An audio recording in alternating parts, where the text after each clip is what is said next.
സ്ത്രീകളുടെ അടിസ്ഥാന അവകാശങ്ങൾക്ക് വേണ്ടിയുള്ള പോരാട്ടങ്ങൾ ഇന്നും ഇന്നലെയും തുടങ്ങിയതല്ല.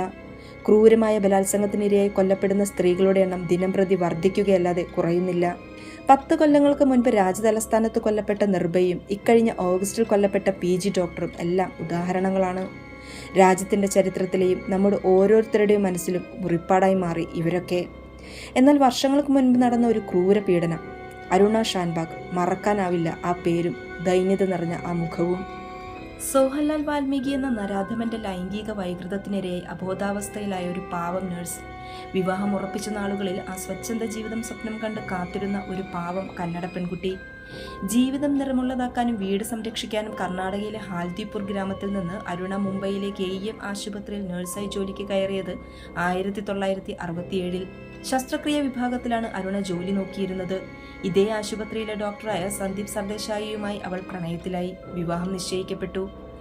ജീവിതത്തിന്റെ നല്ല കാലം സ്വപ്നം കണ്ടാണ് അവൾ അന്നും, അതായത് 1973 നവംബർ 27 ജോലിക്കായി എത്തിയത്.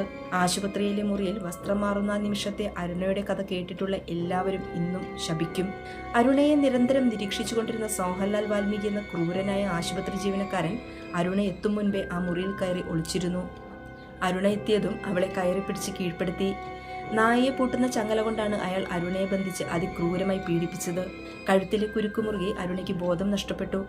ആസക്തി തീരും വരെ ആ രാക്ഷസൻ അവളെ ബലാത്സംഗം ചെയ്തു. അവളെ അവിടെ പൂട്ടിയിട്ട് അയാൾ കടന്നു കളഞ്ഞു.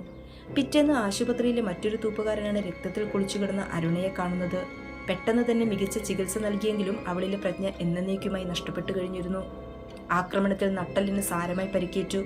കഴുത്തിലെ കുരുക്ക് അവളുടെ തലച്ചോറിലേക്കുള്ള രക്തയോട്ടം നിലയ്ക്കാൻ കാരണമായി. വിളിച്ചാൽ വിളി കേൾക്കാൻ പോലും ആകാത്ത വിധം അരുണ ജീവച്ഛവമാക്കപ്പെട്ടു. നീണ്ട 42 കൊല്ലം അങ്ങനെ അനക്കമില്ലാതെ അരുണ ജീവിച്ചു ആശുപത്രി കിടക്കയിൽ.